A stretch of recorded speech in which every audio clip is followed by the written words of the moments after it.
Most people aren't concerned about hair loss until it affects them or someone they know. But we care. Hi, I'm Kayla Martell. If you're a woman with hair loss or thinning hair, like me, please listen carefully. Hair loss is a common problem for many women who don't know where to turn for viable solutions. Until now.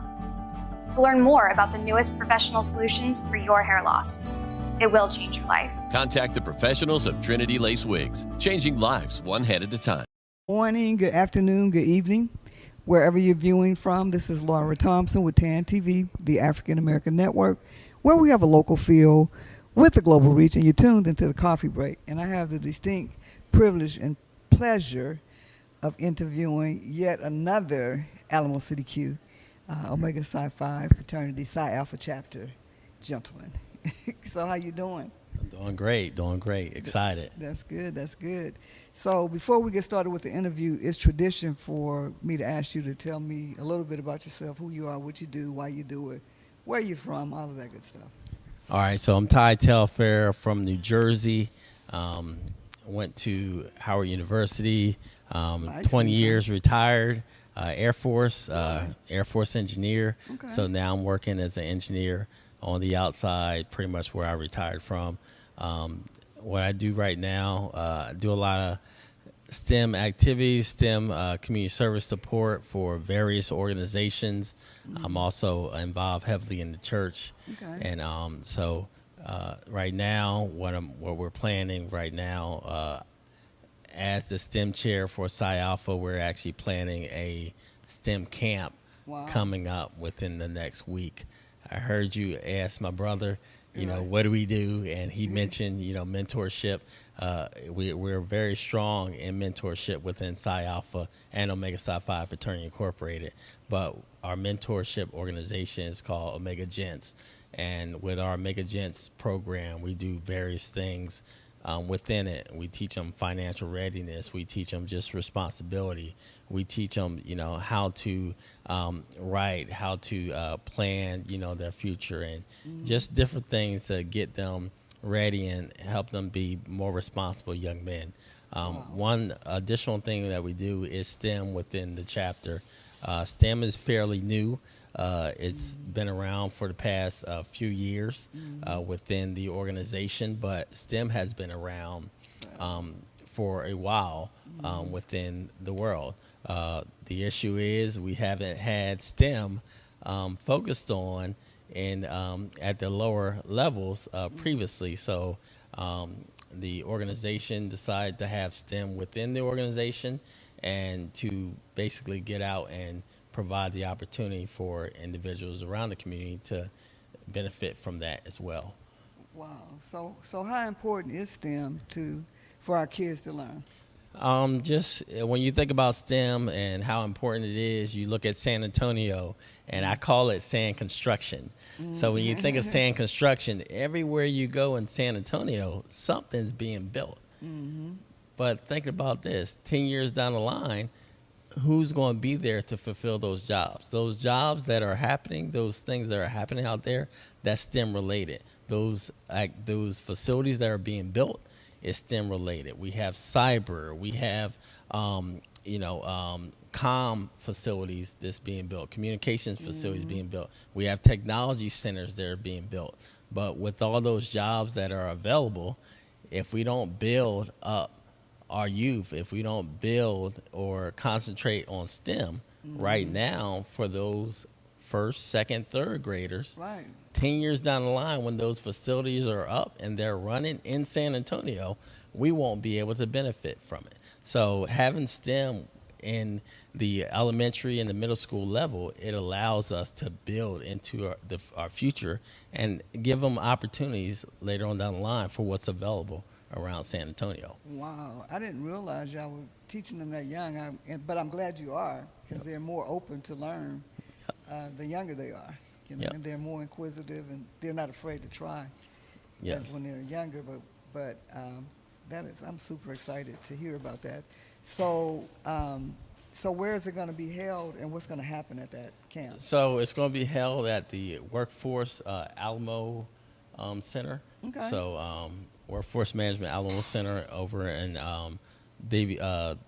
Davy Crockett. Let me make sure I get so Workforce Solutions Alamo Okay. at 638 Davy Crockett, Suite 160. And it's going to be October 25th Okay. from 10 to 1. We're going to be giving them instruction on AI. So going over the fundamentals of AI. AI is taking over right now, so we need to get to know it. But guess what? The generation that's going to be leading and taking over and pushing us forward is those kindergartners, those first graders, those second graders. So we're teaching them as young as that age. But for this program, it's ages 10 to 18. So Wow, that's awesome. won't quite hit the kindergarten and first graders, but there are opportunities for kindergarten and first graders. We're also going to be teaching on computer programming. You need to be able to understand how to program before going into AI, because you need to program your AI of what it needs to do for you prior to. That's like the back end part. And then we're going to go over basics of robotics. Wow. It all Works it all together. plays together, all works together. Right now, we are doing things. Soon, robots may take over. Right, So we're yeah. teaching them at a young age to understand how to work with these technical capabilities. So later on down the line, they could have opportunity to fill those roles. Wow. So, I mean, the robots, they still need brains, so they're going to still need people, but they're going to need all of us in a different capacity. Yes. I just want the robots to come and serve me and cook for me and wash and do all that stuff. Right. When I get older and I Yes. can't do it for myself. Yes. Yes. But wow, so that's super exciting. So what inspired you to start this program? Well, I've been doing STEM for STEM instruction, STEM support for the past 8 to 10 years. I'm an engineer, as mentioned, so engineering degree from Howard University. I did technical programs like middle school and high school, but at the elementary school, I did not really have that opportunity. I grew up in a community that sports was prevalent, and that's what we did. You're around the neighborhood, you're gonna play sports. Within middle school, I always felt like it was a gap, like we're missing something. We're playing sports, but what else is it? Good at school, but what else is it? Where's the activities that are available? During that time, YMCA normally did a lot of programs for us, but YMCA was disbanded in middle 80s where I was from. So I always had the need to do additional things and to make sure I was prepared for what's to come. When I got to college, I felt like I missed out on some things. And with seeing some international students that have came in the technical fields, seemed like they were more prepared than us. Well, what I found out from my friends, from my international friends, they were actually doing things from early on, from kindergarten, from first grade, where that became part of their DNA. They didn't worry about the sports. They didn't worry about hanging out. They were actually working. They were actually building that capability. So that built the passion for me. And then doing engineering, going through, being in the military as an engineer, I still was like, something is missing. I've always had the need, because early on, what happened, to want to give back and want to build our youth in the capability. So when they get to that high school, when they get to that college realm, when they get to the job force, they'll be able to perform at a higher level as well as their peers, on the level of their peers. So that's basically built my passion early on. Did not have opportunities like this, and now being able to provide that to the youth today. So. Wow. So how are you recruiting your kids to participate in the program? So for this program, we're advertising through a lot of the mentor programs. Also, friends, word of mouth, a lot of different ways. It's not quite formalized as, hey, send it out through all the schools, but we're getting there. But as we receive more kids who want to assist, we'll need more volunteers because I gotta have the capability of teaching, but we still need people to watch over the youth and make sure they are doing the right things, that you're inspiring them. You know, just like a football team, you need a coaching staff. You need somebody to watch over the linebackers. You need somebody to watch over the linemen. The same thing. And need somebody to watch over the programmers. Need somebody to watch over the builders. Need somebody to watch over the designers.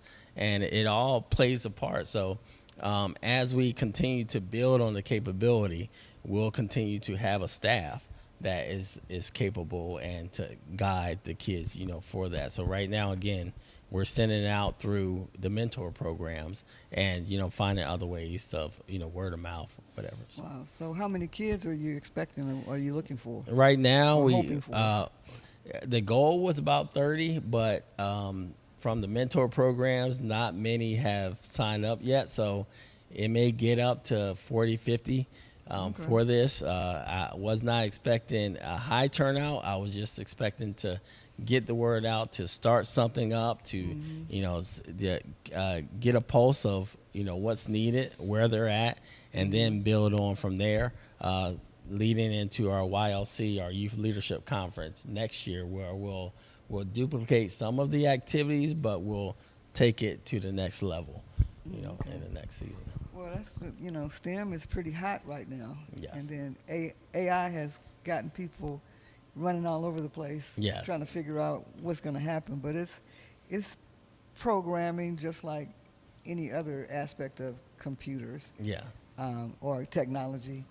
But it's just something that the general public hasn't been exposed to yet. Yes, and that's why we're trying to expose them. We expose them early on, and then as they get older, they'll be more proficient. I'm also a coach, a technology coach, a robotics coach in the local area as well. And what I found out for a lot of my students, when they come 5th, 6th grade and, you know, new to robotics, they're not as confident, they're not as comfortable, you know, in the capability. But I've had students that I started 1st and 2nd grade, and they can do it seamlessly. As you mentioned earlier, they're not afraid to make mistakes. They're not trying to be perfect.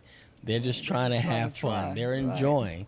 And by the time later, when they get 5th and 6th grade, they start becoming those experts. And then 7th and 8th, they start, you know, getting recruited. Like, you know, like all the recruiting sports sites as well. They start getting recruited, and, you know, they could have a capability to put it in their pocket. Right. They might be teaching y'all. Some of them are just really, Yep. they'll just start pushing buttons and learn how to do it because they've been exposed to computers for so long. I use a lot of them for training. Once they build a capability, once they exceed their peers, I'm like, all right, now you're a trainer. Wow. Yeah, they love that, I know. Yep. So this is going to be happening October 25th. October 25th. That's next Saturday. Yep. And what time? Workforce Solution Alamo over near Port San Antonio. Okay. It'll be 10 to 1. So it'll be 3 different sessions. We'll be teaching basics of AI. We'll be teaching basics of computer programming, and we'll be going over doing familiarization of robotics. Wow. So are y'all going to have any adult classes coming up, or is this for youth? For adults, I mean, again, this event, we're just checking the pulse right now to see what's needed. Right. So if there's a need for adults to go into a certain area, you know, they could, you know, reach out and we could put contacts out there. Again, I'm an engineer, so I know certain people and we have a network. But, you know, this is for the kids, but there's also there's always opportunity. Won't turn you down.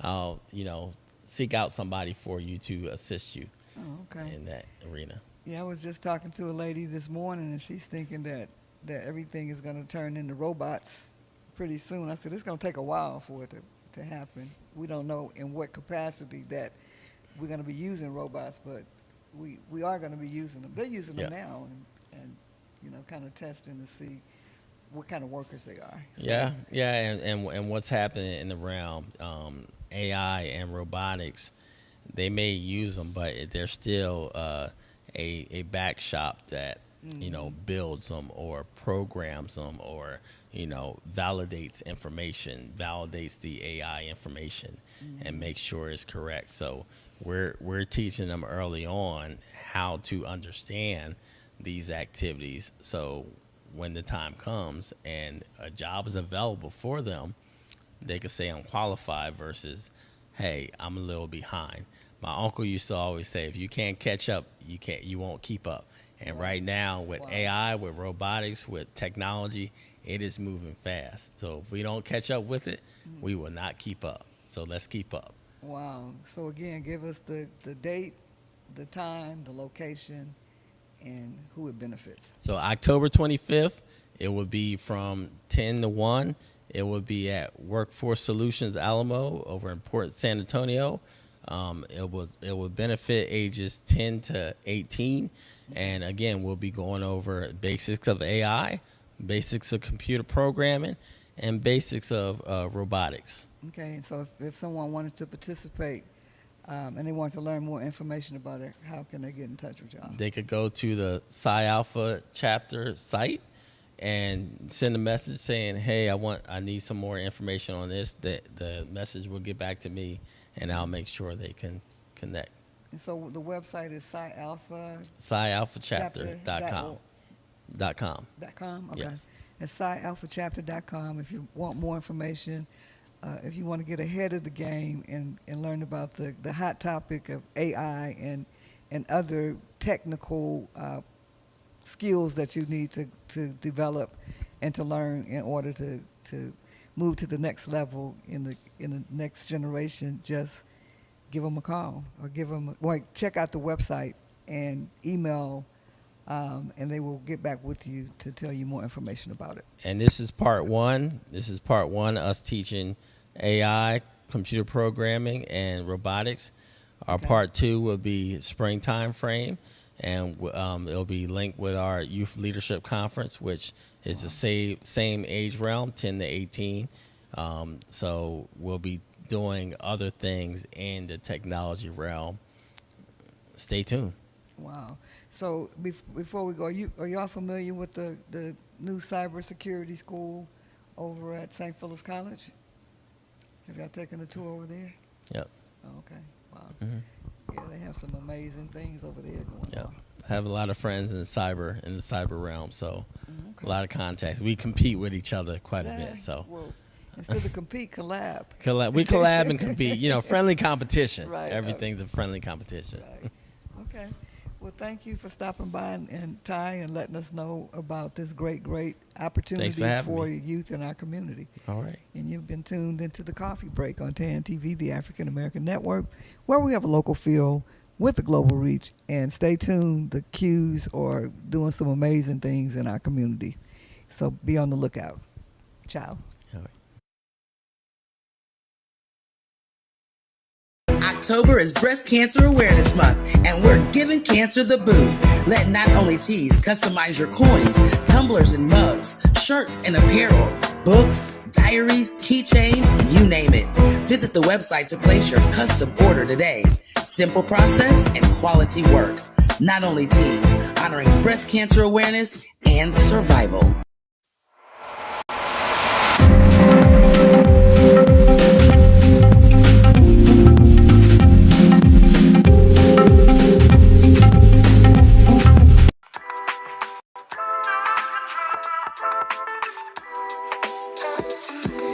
Hello, family and friends. I'm Lakeisha D. Howard, and I am running as an independent candidate for the Texas House District 124.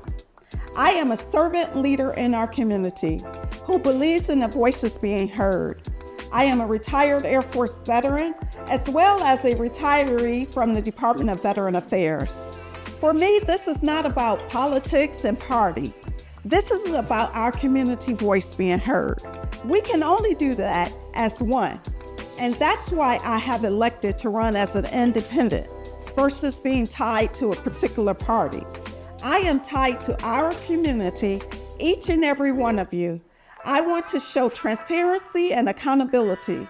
I want our voices to be heard at our state capitol. I want us to show love in action because that's what brings community together. So vote for me in November 2026 as your independent state representative for District 124. I'm Lakeisha Howard.